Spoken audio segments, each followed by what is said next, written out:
এক কালো হাবশি সাহাবী একদিন বলছিল, ইয়া রাসূলুল্লাহ, আমি তো কালো মানুষ, যখনই মনটার মধ্যে কোনো কষ্ট লাগে, ব্যথা লাগে, দুঃখ লাগে, দুনিয়ার তেমন কিচ্ছু আমার নাই, তো মনটায় কষ্ট লাগলে, অস্থিরতা লাগলে দৌড়াই আপনার কাছে আসি, আপনার ওই পবিত্র চেহারার দিকে তাকাই, সব ভুলে যাই,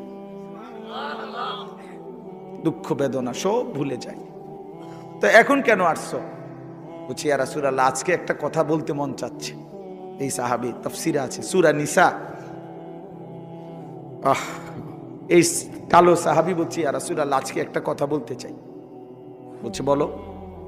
বলছে, এখন তো আমি যত সাধারণই হই না কেন, এই দুনিয়ায় তো আপনারে দেখে দেখে আমার কলজা ঠান্ডা করি, দিল ঠান্ডা করি।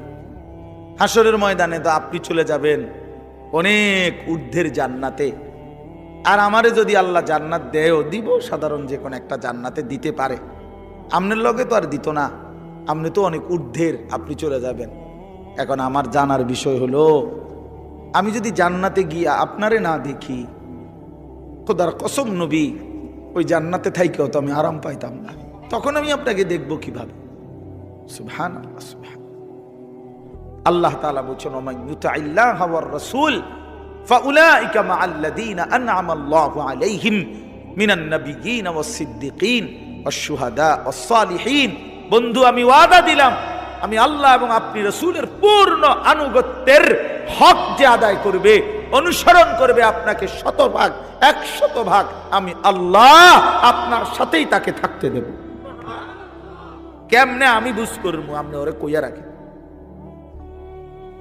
নবী সাল্লাল্লাহু আলাইহি ওয়াসাল্লাম ওই হাবশী সাহাবীকে বলছে, আল্লাহ রাসূলের আনুগত্য যদি পূর্ণ করতে পারো, ওয়াদা দিছে মালিক, তুমি আমার সাথেই থাকবা। সাহাবী চিৎকার দিয়া ওইখানেই ইন্তেকাল করছে।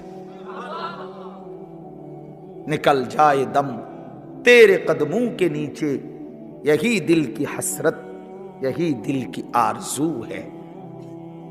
এটা উর্দু শের আর কি। অর্থ হলো, হে প্রিয়তম, তোমার কদমের নিচে জীবন দিলাম, এই ছিল আমার আরজু, এই ছিল আমার আকাঙ্ক্ষা, আমার তামান্না, দিলের আশা ছিল এই, আল্লাহ রসুলের কদমের নিচে জীবন দিয়ে দিছে। निकल जाए दम तेरे कदमों के नीचे, यही दिल की हसरत, यही दिल की आरजू है। এটাই দিলের তামান্না। ইয়াউমা ইয়াকুনুন নাসু কাল ফারাশিল মাবসুস। আল্লাহ বলেন, বন্ধু, সেই ইসরাফিলের ফুঁ হলে, এই বিকট ধ্বনিতে যখন সব ভাঙতে শুরু করবে, তখন সব